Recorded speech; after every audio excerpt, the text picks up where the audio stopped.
people encouraging people to love themselves. I think I've even said it a few times myself. But even as I said it, I wasn't confident that I could actually do it.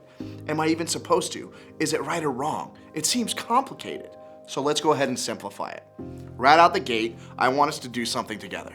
On the count of 3, whether you mean it or not, I want all of us to say out loud, I love myself. 1, 2, 3. I love myself. Now, doesn't that feel weird to say? Maybe we don't love ourselves. Maybe we think that loving ourselves is selfish. But what if Jesus cares about this?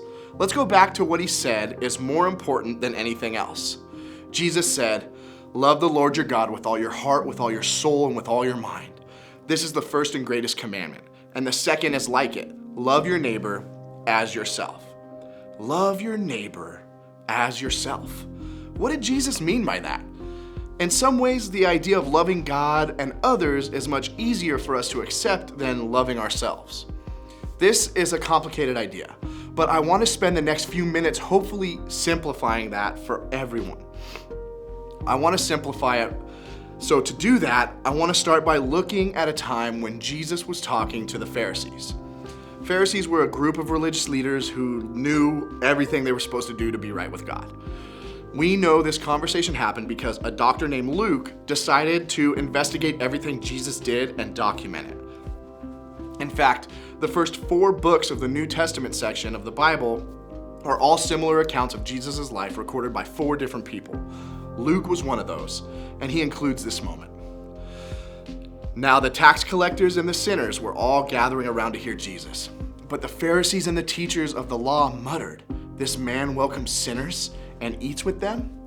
Before we go further, let's pay attention to who's there. The Pharisees were the experts on law. They weren't exactly big fans of Jesus. And they're kind of annoyed because of who else is there: tax collectors and sinners. Being a tax collector back at this time was not like working for the IRS today. They were known by everybody for being bad people in society. They had the lowest value in society. The good guys and the bad guys never hung out together, and yet here they both are. So Jesus brings up a subject that they could all understand: sheep. Listen to this. When Jesus told them this parable, suppose one of you has 100 sheep and loses one of them. Doesn't he leave the 99 in the open country to go after the lost sheep until he finds it? And when he finds it, he joyfully puts it on his shoulder and goes home. Then he calls his friends and neighbors together and says, "Rejoice with me, I have found my lost sheep." Jesus did this a lot. He would tell a story to help people understand what God was like. Jesus is basically saying if a sheep gets in trouble, a good shepherd goes after it. The crazy thing is, that's not true, because if a shepherd leaves the 99 to go after the one, the 99 are in danger. So when Jesus suggested this, it definitely caught the attention of the crowd. Why? Because no shepherd did this. Jesus continued, "I tell you that in the same way there will be rejoicing in heaven over one sinner who repents than over 99 righteous people who do not need to repent." In other words, this isn't really a story about sheep. It's about God and people. The Pharisees were the good sheep. The sinners and tax collectors were the sheep who ran off. And while Jesus was in front of both groups, he told a story about a shepherd who cared for both of them. The good shepherd wasn't satisfied with staying beside the good sheep and letting the not so smart ones wander off and get what they deserved for leaving. The sheep that wandered off mattered because it belonged to the shepherd. In other words, a sheep's value doesn't come from what it does. A sheep's value comes simply from being a sheep. Your value doesn't change because your value doesn't come from what you do. If we could really get this, I think it could change so much about our lives. Look at the greatest commandment, the thing that Jesus said mattered more than anything else: love God and love your neighbor as you love yourself. Jesus connects our ability to love God and love others to our ability to love ourselves. This isn't about us building more self-esteem or self-confidence, although those things are fine. This is about deciding to see ourselves the way that God sees us. Let God determine your view of you. This is how the Bible describes us and how God sees us, for we are God's masterpiece.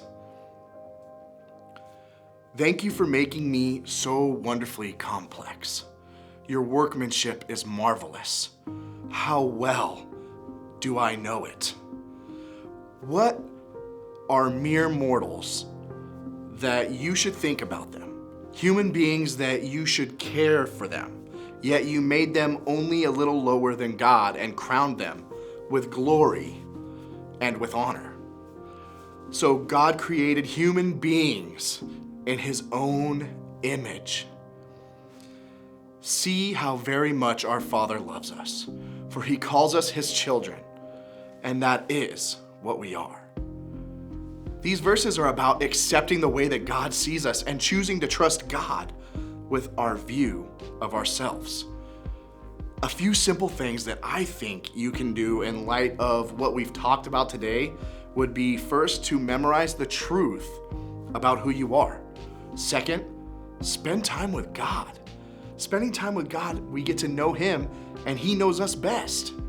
Imagine if we were free to love other people because we were no longer obsessed with ourselves, worrying about ourselves, insecure, or beating ourselves up because we're not good enough. Let God determine your view of you.